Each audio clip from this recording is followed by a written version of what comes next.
I want to get back to your parents. I'm not dwelling on it, but I'm No, very that's okay. interested. You said they were married for 50 years. Yes. Obviously had a very strong bond, a strong marriage.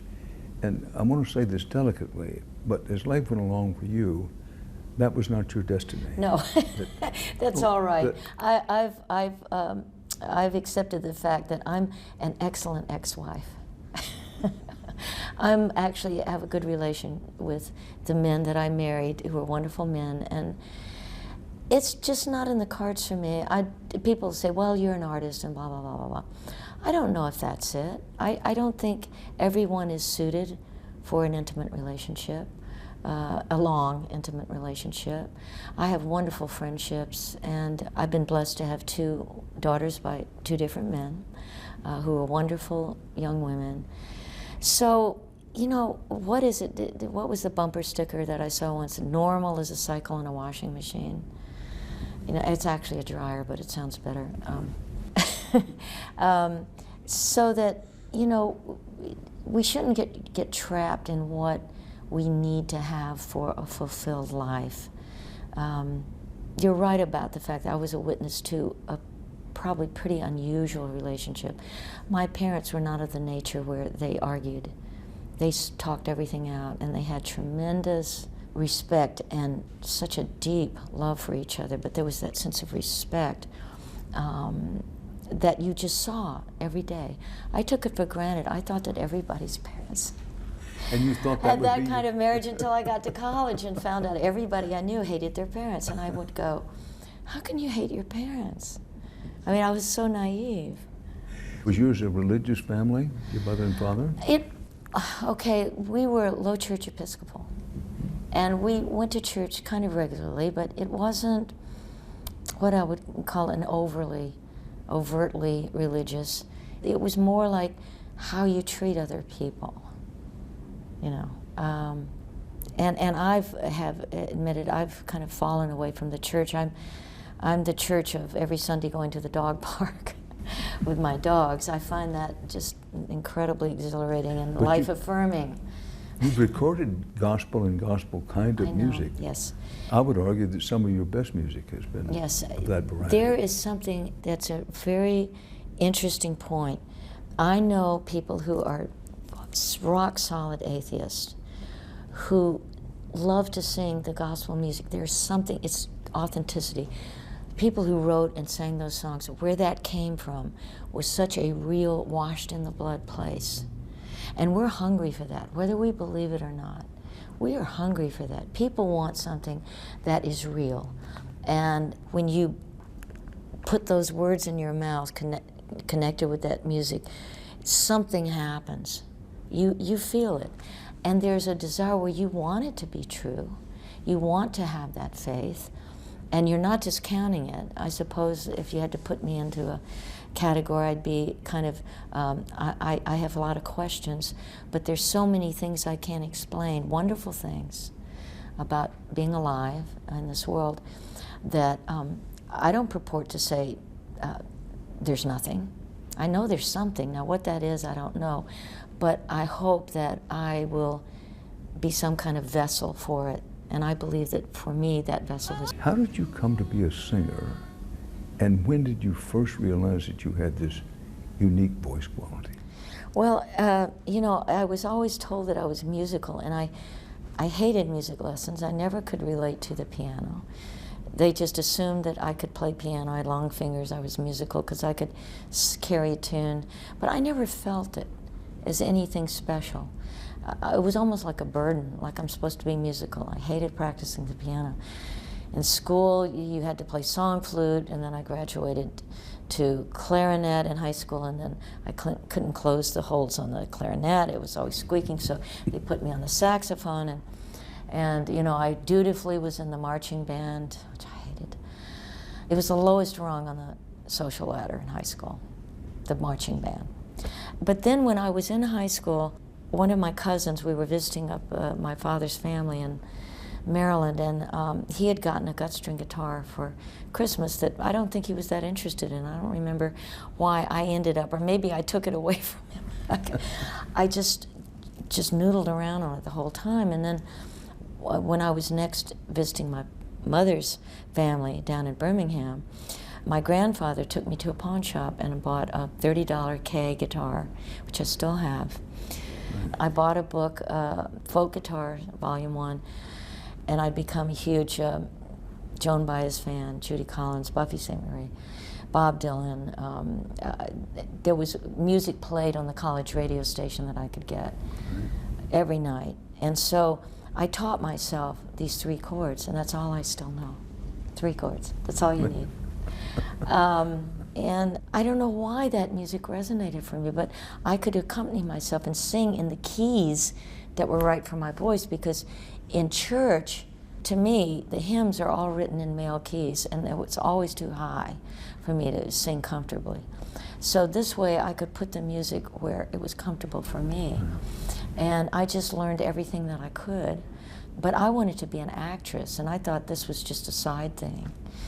But when I actually got the chance to study drama, really study drama, I had been playing the guitar and singing anywhere I could for any audience, and I realized that what was really resonating for me was music. It was just, I never occurred to me that I could make a living. You know, you could go to drama school, you couldn't go to folk music school. You know, so it was like, it's a little scary to think about going outside of that safety of a college education. Excuse me, the drama school was college. Yeah. That's what you studied in college. Right. And while I was there, I realized that I was not cut out for it at all, that it was music was where, if I had any true talent, that it was there. And that's when I went up to New York City with my guitar with no clue, not knowing a soul. I think about my dear poor parents and the terror, because I can imagine my daughters doing that now. I would have snatched them away, but they believed in me, and they just had to sit back and pray. Without talking about Graham Parsons, tell us that story and why it has meant so much to you. Well, Graham Parsons, of course, was a founding, he was in the, he snuck into the Byrds and took them down a country road, which I don't think they understood. And then he formed his own group with Chris Hillman, the Flying Burrito Brothers. But when I met Graham, he had left the Burritos and was kind of hanging out with the Rolling Stones and thinking about doing a solo record for Warner Brothers. And so I was playing at Clyde's, which is a big singles bar in Washington. And the Burrito Brothers, without Graham, he had left them a while back. Chris Hillman wandered in after they were finished to have a drink and heard me and was impressed. So he invited me to come sit in with them on their last night, which I did, and we probably did a country song.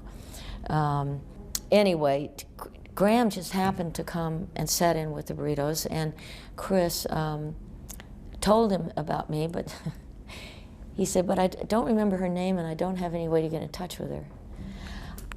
At which point, the woman who babysat for my very young daughter and who also worked for the promoter, this is one of those serendipitous things we talk about, said, oh, well, you know, I think you must be talking about EmmyLou Harris, and, you know, here's her phone number. And I've talked to Chris about this since, and he said he really urged Graham, like, don't, you know, this is meant to be, you know, call her. And he did call me the next day, and so he came to my gig, and we sang a couple of songs between sets, and he left the next day, his young wife Gretchen, they left to go to LA where they lived with a promise of a ticket to come out and sing on his solo record, which I think I never really thought I would hear from him again. But you did. But it took almost a year. Apparently, there were some problems with getting a producer and yada yada, there were things. But Graham, you know, I didn't really understand or know country music, and I hadn't really sung much harmony. But there was something about the opportunity to work with Graham. I still didn't really get it on that first record, but I was going to get a check for $500 and a ticket to LA and a meal on the plane. And I was just, well, okay, let's just see what's going to, I had no expectations. Then I went out on the road and we started singing every night. And somehow by osmosis,